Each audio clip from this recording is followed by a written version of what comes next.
Hi everyone, I'm Kloo, and today we're going to go over how to build a coin flip machine in Minecraft. This is an easy way to create RNG within Minecraft. So first off, you're going to need a few items. Some stone, redstone dust, repeaters, torches, comparators, hoppers and droppers, and a few command blocks.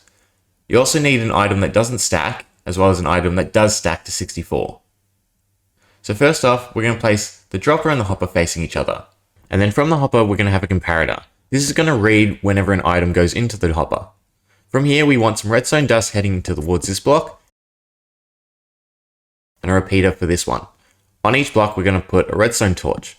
So these are going to turn off depending on what item is in the hopper. When the item that doesn't stack is picked, it's going to output the strongest strength, turning off both torches.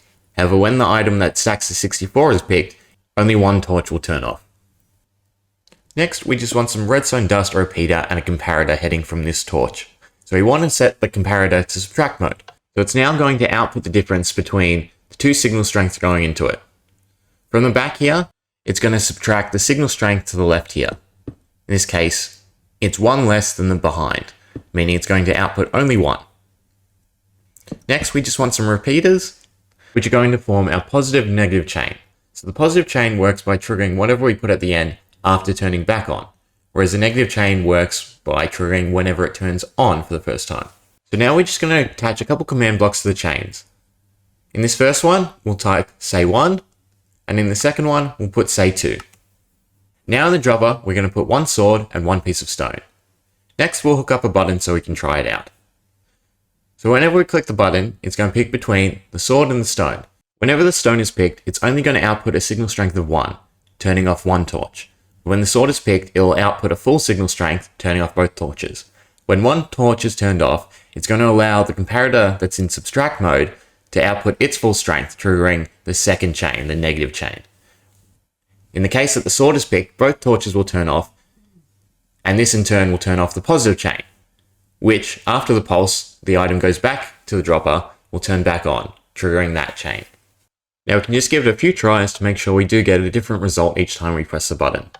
So as you can see in chat, we're getting both 1s and 2s, meaning that both sides work.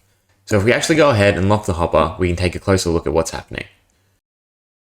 So while the stone sword is in, it's outputting that full signal strength, which is turning off both torches, turning off the comparator, and therefore turning off the positive chain.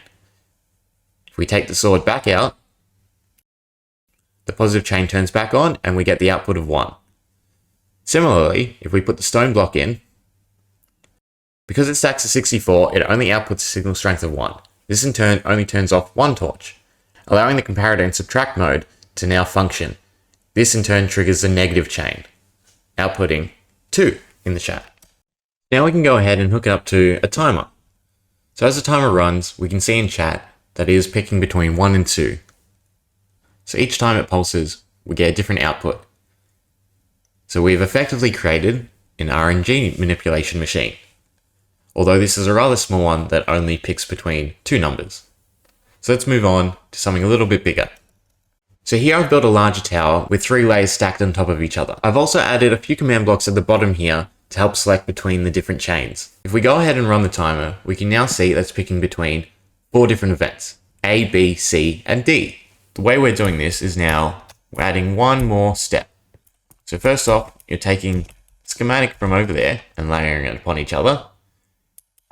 But now at the first stage, we have a different set of commands. What these command blocks are doing are simply placing a redstone block next to a dropper and then clearing it with a piece of air. So this sets the redstone block next to the dropper, which triggers it, and then replaces it with air, untriggering it, meaning it's a quick pulse. So what that means is every time this now picks between 1 and 2, those in turn pick between A, B, and C and D. Therefore, this is an easy way to increase the number of events we can pick between. As you saw in the intro, I built an even larger one. So if we head over here, we now have 7 slots. So in turn, we have the first set picking between the next 2, and those 2 picking between the next 4. And what this enables us to do is to have not only a larger selection, but also decrease the probability of repeat events, for instance. Now I have it hooked up to daylight sensor.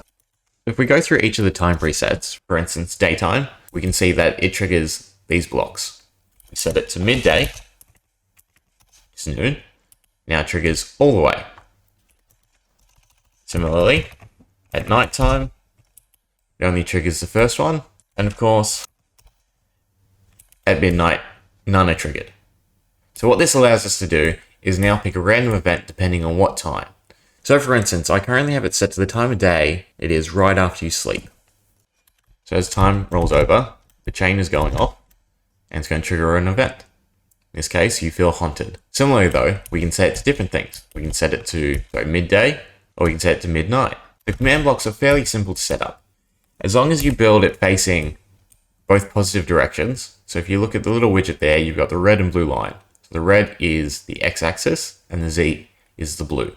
So as long as they're both pointing forward like a compass, these can be fairly simple to work out, because all we're doing is we're counting. So in order to trigger this dropper, we are moving 2 on the z, 2 on the x, and 2 on the y, as you can see here. Similarly, because this is one block forward, we now only need to move 1 on the x. We go over here, we're now moving 3, 4, and 3.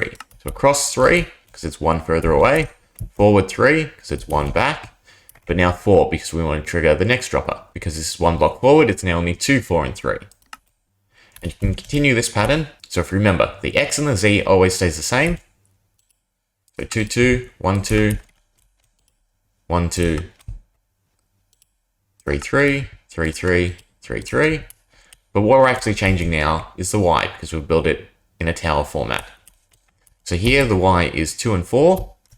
Now we're at 4 and 6, 6 and 8. Again, you can just count the blocks, but the pattern's fairly simple. Because we're moving up to, for this chain, this 4 is actually 6. So it's 2, 4, plus 2, and 4 makes 6. And then this one's 8. It's 8 again, because it's now 6 plus another 2. And then of course this other side's just 10. And the pattern repeats itself as you make your way up the tower. And that's the easiest way to make RNG in Minecraft. I hope you enjoyed, and I hope you find this useful. Thank you. See ya.